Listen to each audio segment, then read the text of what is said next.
Boa noite, estamos começando a edição desta segunda-feira do seu Jornal da Cidadania, uma semana que coloca o Rio Grande do Sul como centro das discussões e alternativas para construir um outro mundo, regido por uma outra ótica, uma ótica que leve em conta o ser humano e não o capital.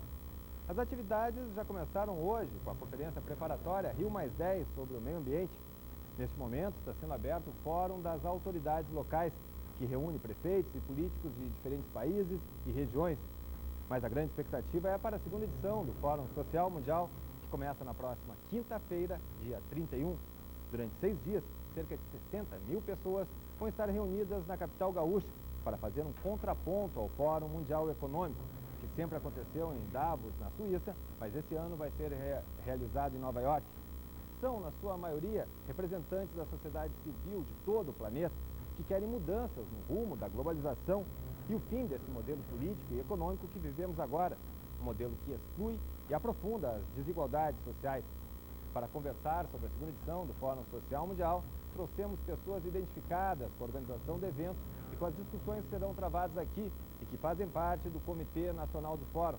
Estamos falando de Oded Grajew, presidente do Conselho da Fundação ABRINC pelos Direitos da Criança, e que dirige também o Instituto Ethos de Empresas e Responsabilidade Social e também representando a Associação Brasileira de Empresários pela Cidadania. Também estamos aqui com Sérgio Haddad, presidente da ABONG, a Associação Brasileira de Organizações Não Governamentais, que reúne cerca de 250 entidades. Também está aqui conosco o jornalista Nelson Jobim, da agência Carta Maior. O Jornal da Cidadania está começando. Fique com a gente.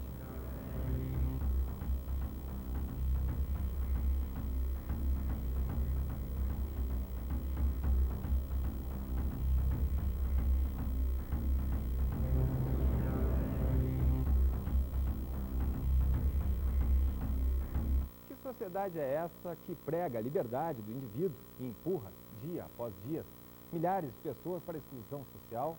Que lógica é essa que faz o mundo girar em torno do capital, do lucro e não do ser humano? São tantas as contradições deste modelo político e econômico, são tantas as injustiças que ele causa, que milhares de pessoas de diferentes países, diferentes culturas, diferentes realidades vêm a Porto Alegre com um objetivo: mostrar que um outro mundo é possível.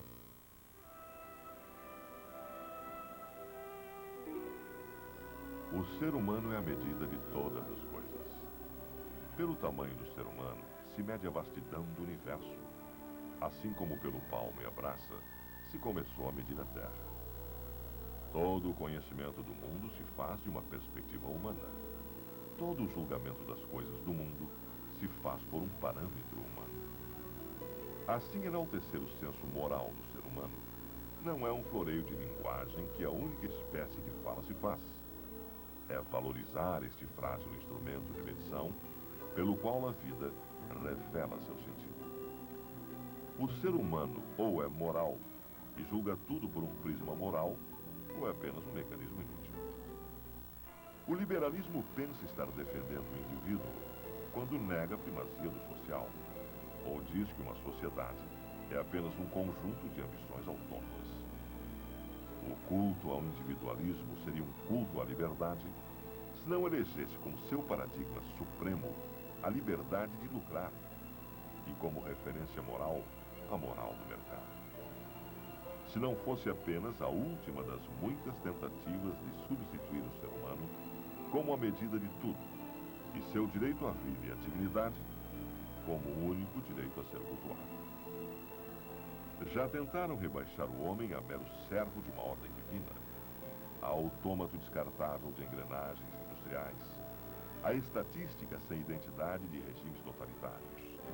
E agora, há uma comodidade, entre outras comodidades, com nenhuma liberdade para escolher seu destino individual e o mundo em que quer viver.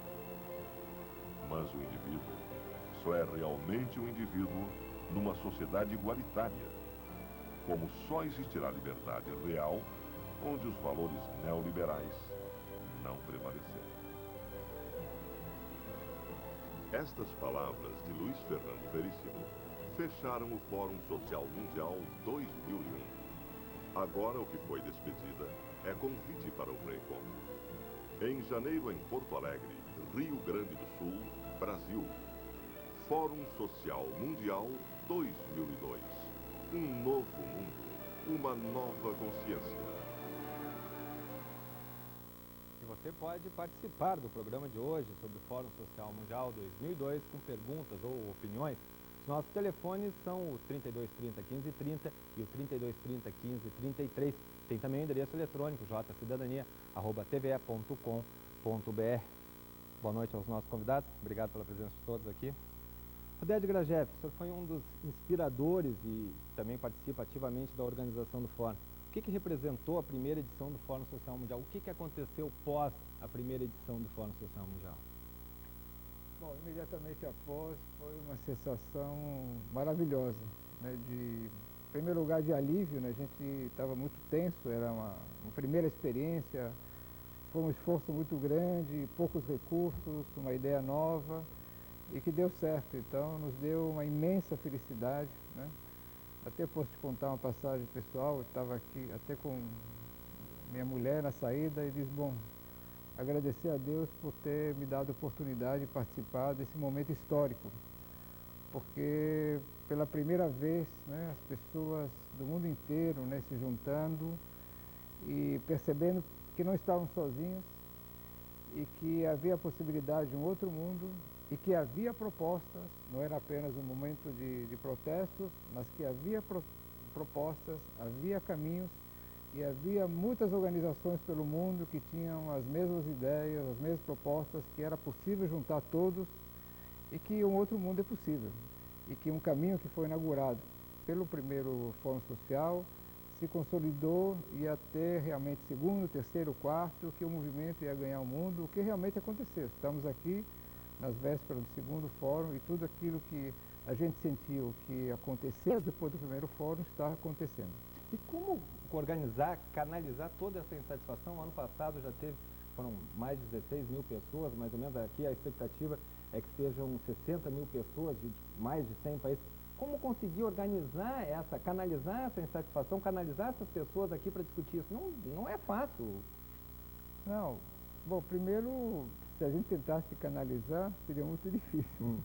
O que a gente fez exatamente é dar oportunidade, sem canalizar, quer dizer, você tem uma estrutura que dirija tudo, mas dá oportunidade àqueles que não têm voz, que não têm oportunidade de participar, de discutir, de apresentar suas propostas, em agora mais de 700 seminários, em conferências, em oficinas, e fazer com que a consciência, né, de que esse fórum mostra um outro mundo possível ganhe as mentes, os corações das pessoas. Porque o que havia antes, né, se a gente pudesse recordar, havia a ideia de que o mundo tinha esses problemas, mas eram problemas superáveis, eram problemas passageiros, que nós tínhamos um caminho, que era a economia comandando o mundo, o livre comércio, e que as coisas iam se resolver, que mesmo que houvesse algumas imperfeições, não havia outras soluções. Essa ideia se quebrou, mudou, a agenda mudou totalmente, né? Por exemplo, aqui na Argentina, infelizmente que houve, foi o exemplo mais marcante, mais visível, mais concreto do que o modelo, é um modelo falido. A ideia de que o livre mercado ia levar o mundo a um mundo de paz, por exemplo, também faliu, porque o que nós estamos assistindo hoje é um mundo em guerra, não só terrorismo e guerra, faces da mesma moeda. Que o mundo, o livre mercado, a economia comandando a sociedade, ia levar o mundo à prosperidade e à igualdade, ao bem-estar, também se mostra falido, porque o mundo está cada vez mais desigual, a distância entre ricos e pobres aumenta cada dia mais, os 20% mais ricos e pobres se distanciaram 30 vezes em 1960, hoje são quase 90 vezes. Então, o que está acontecendo hoje é que está falindo o modelo, né? E as pessoas estão procurando uma proposta, um novo caminho, e o Fórum está dando essa oportunidade, essa esperança a todos. Sérgio Haddad, presidente da ABONG, Associação Brasileira de Organizações Não Governamentais, qual é o papel das ONGs no Fórum, qual é o papel das ONGs na construção de um mundo diferente desse que está aqui? Bom, as ONGs, elas são um dos atores sociais do Fórum, são todos. Outro dia, inclusive, estava olhando a lista por categoria, por tipos de entidades que participam. De fato, as ONGs são aquelas em maior número, mas os sindicatos, os movimentos sociais, as associações, quer dizer, é um conjunto de organizações que fazem o Fórum Social Mundial. Isso entre os delegados, né, são representantes de organizações dessas entidades. São todas organizações de sociedade civil. As ONGs têm uma natureza, dessas que participam do Fórum, bastante particular. Quer dizer, são organizações não governamentais que têm como perspectiva, a sua grande maioria, trabalhar pela viabilização dos direitos econômicos, sociais, culturais, etc. E podem trabalhar de diversas formas, tanto diretamente com grupos de base ou como monitorando políticas públicas ou monitorando o orçamento público. As ONGs, por exemplo, as ONGs AIDS têm um papel muito importante no mundo, são elas que acabam ocupando um espaço importantíssimo de prevenção, de educação. Então, você tem diversas áreas em que as organizações não governamentais atuam. E elas são, veja bem, as ONGs elas não têm uma capacidade de ocupar um espaço universalizado, no sentido de poder atender necessidades das pessoas, necessidades. Isso é papel do poder público. E estas ONGs que estão aí certamente não têm nenhuma pretensão de ocupar o espaço do poder público. Tem uma crítica nesse sentido, né? Sim, claro. Alguns críticos dizem que elas acabam ocupando um papel que deveria ser do poder público, reforçando aquela história de Estado mínimo. Existe uma crítica nesse sentido. Qual é a tua avaliação? Não, eu acho que existe, de fato, como existem, vamos dizer, organizações não governamentais que muitas vezes cumprem esse tipo de papel. Vamos dizer, as ONGs são produzidas pela sociedade e, portanto, elas não são, vamos dizer, não estão se colocando apenas sobre uma ótica. Tem diversas óticas que se reproduzem entre as organizações não governamentais. O que eu diria para você é que as que estão presentes no fórum certamente têm uma perspectiva de mais e melhor Estado, mais e melhor poder público, quer dizer, mais, melhor e mais democrático. Essa é a ideia, porque o que se defende é direitos e há um reconhecimento de que os direitos só podem ser universalizados de fato pelo poder público. A atuação delas é muito mais junto à sociedade civil, né, no apoio às organizações populares, no apoio às organizações sociais, etc., para que elas pudessem ganhar poder, se organizar, ter capacidade de monitorar e de cobrar do poder público ou o exercício desses direitos, né? Basicamente, esta é uma função das organizações não governamentais. Agora, elas são pequenas, muitas vezes são, algumas são um pouco maiores, mas mesmo as maiores não têm essa capacidade. Quando elas se juntam em redes, elas de fato incomodam mais, elas, vamos dizer, têm um maior poder de fogo, mas nunca são substitutas nem do poder público, nem dos sindicatos, nem dos partidos políticos, ou seja, há lugar, cada um tem o seu papel específico, cada um tem o seu espaço, vamos dizer, junto à sociedade, de maneira que uma possa se apoiar da outra e atuar no seu eixo específico. Ok, vamos ouvir agora o Nelson Jobim, jornalista da agência Carta Maior. Estavam dizendo agora há pouco que mora em Londres. Como é que a Europa está vendo esse movimento? Como é que a mídia europeia, a gente sabe que a delegação, principalmente a delegação francesa, tem bastante inserção no fórum.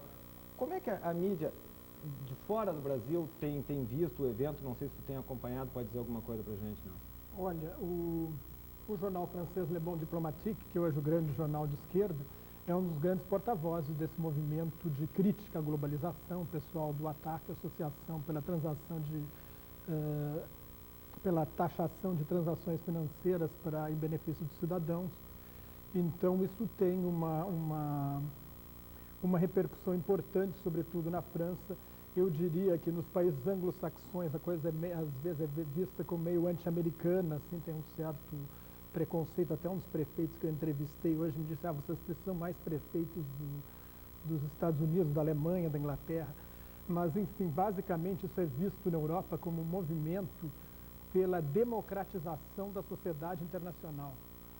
porque se a gente pensar no passado, nos séculos XVI, XVII, XVIII, houve uma série de revoluções liberais que levaram a democracia aos países do centro, né, aos países europeus na época.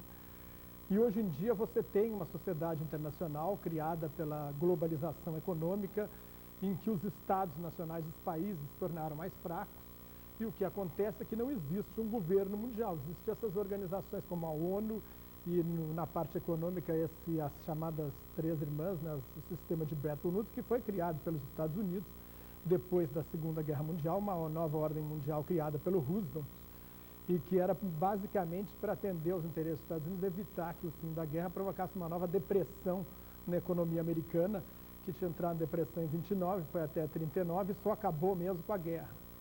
Então essas instituições internacionais que existem hoje não representam mais a realidade dos interesses, né, que estão em jogo.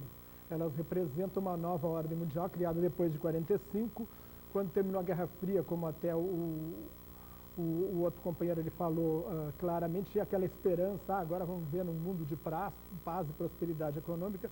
Não se realizou, era uma promessa, né, da ideologia, sobretudo propagada pelo governo Clinton, né, dos Estados Unidos, e essa fase de paz e prosperidade não chegou. Primeiro, houve essa prosperidade movida pela globalização econômica muito desigual, né, alguns países muito mais ricos que os outros, dentro dos próprios países ricos e dentro dos países em desenvolvimento, como é o caso do Brasil, muita gente, aliás, pouca gente enriquecendo, um aumento da desigualdade e da exclusão social, e agora ainda tivemos no ano passado essa guerra dos Estados Unidos, que os Estados Unidos declararam contra o terrorismo, quer dizer, aquelas promessas de 1989, da queda do muro, que ia se ver num mundo maravilhoso, que a liberal-democracia criar um mundo maravilhoso e resolveria a longo prazo todos os problemas, não se concretizou. Então esse movimento que é representado pelo Fórum Social Mundial, na minha opinião, é um movimento que visa basicamente a democratizar processo de longo prazo para democratizar a sociedade internacional, criar instituições econômicas que não hajam até agora. A crise argentina é um exemplo, né, do que o FMI fez. Então vai lá o diretor do FMI e diz, não, mas a gente podia ter avisado, mas não avisaram, entendeu? Quer dizer, tirando a culpa e botando a culpa no governo Menem, nos governos argentinos, eles alegam que deveriam ter alertado, entendeu? Não, a situação é insustentável, tem que mudar. Agora eles não fizeram isso. Depois não tem nem autorização para fazer isso, porque isso podia desequilibrar mais ainda a situação. Então, o que está em jogo aqui é uma reforma de longo prazo das instituições internacionais, para que haja mais democracia, para que a governabilidade não fique restrita, quer dizer, não fique sob controle de meia dúzia de países e sei lá, 50, 100, 200 corporações multinacionais. Bom, nós vamos fazer uma pequena pausa na nossa conversa para eu chamar um rápido intervalo. Você que está nos assistindo pode participar do programa de hoje sobre o Fórum Social Mundial. Os nossos telefones são o 32 30 15 30 e o 32 30 15 33. Nós já voltamos.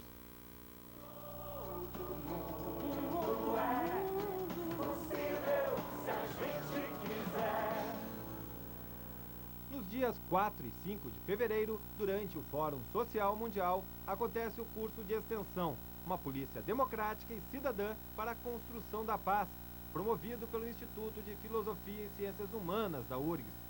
O encontro vai ser no Clube Farrapos, próximo à PUC, e a taxa é de R$10. Informações e inscrições pelo telefone 3316 6890.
Verbas para a vida.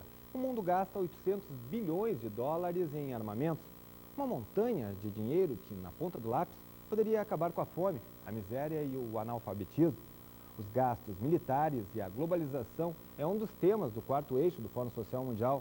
E uma Assembleia Mundial, montada nos moldes do orçamento participativo, vai sugerir um modo de poupar verbas e vidas.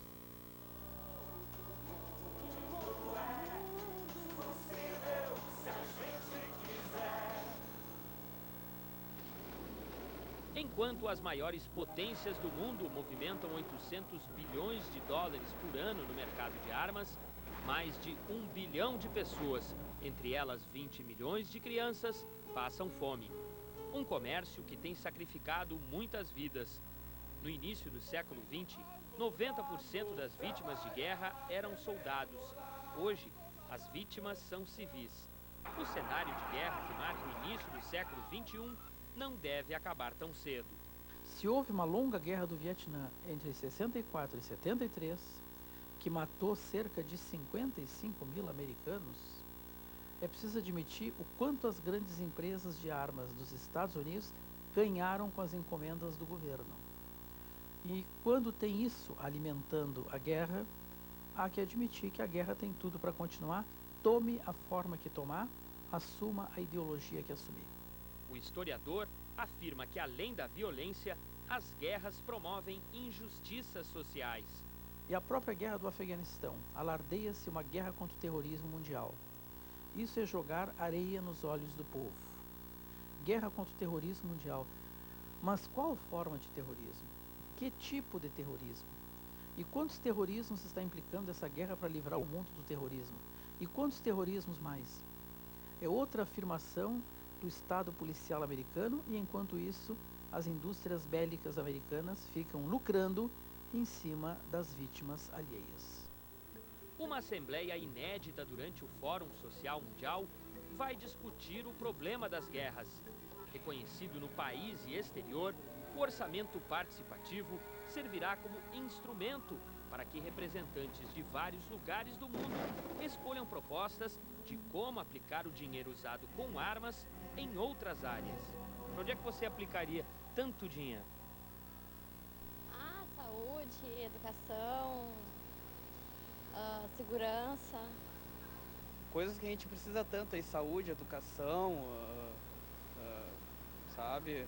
A polícia mesmo, tu vê que tá esse negócio de segurança, tá uma bagunça. Isso aí não é só em São Paulo, isso aí é em todo o Brasil. Tá essa jogada, tá jogando as traças. O cara não pode dizer mais hoje em dia que o cara tem polícia na rua, o cara tem que estudar. Então eu acho que esse tipo de grana que eles gastam em armamento e patrocinando guerra e Diaba 4, eles podiam botar nessa área aí, que é o que o povo precisa, né, cara? Poderia investir mais na educação, assim, né? E fazer mais assim, nas vilas, né?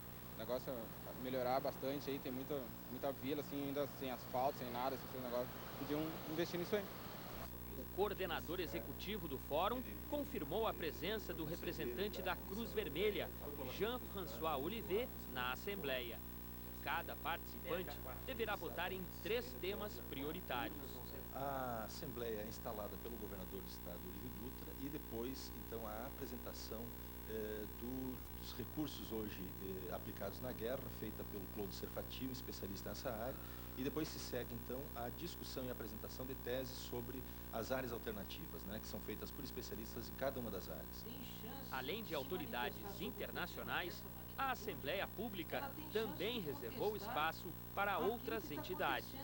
O grande mérito desta Assembleia vai ser justamente um contraponto àquilo que vai estar acontecendo em Nova York, onde os países que detêm a maior renda, a maior concentração de renda, não vão estar preocupados entre a diferença que existe do falar e do fazer. Aqui no orçamento participativo, a sociedade civil vai ter chance de dizer que com a simples estabelecimento de uma taxa Tobin sobre o movimento das bolsas de valores, há possibilidade de se dar escola, casa e pão para o mundo todo, quando a outra Assembleia vai estar preocupada exclusivamente com a expansão dos mercados. A Assembleia, ela vai ser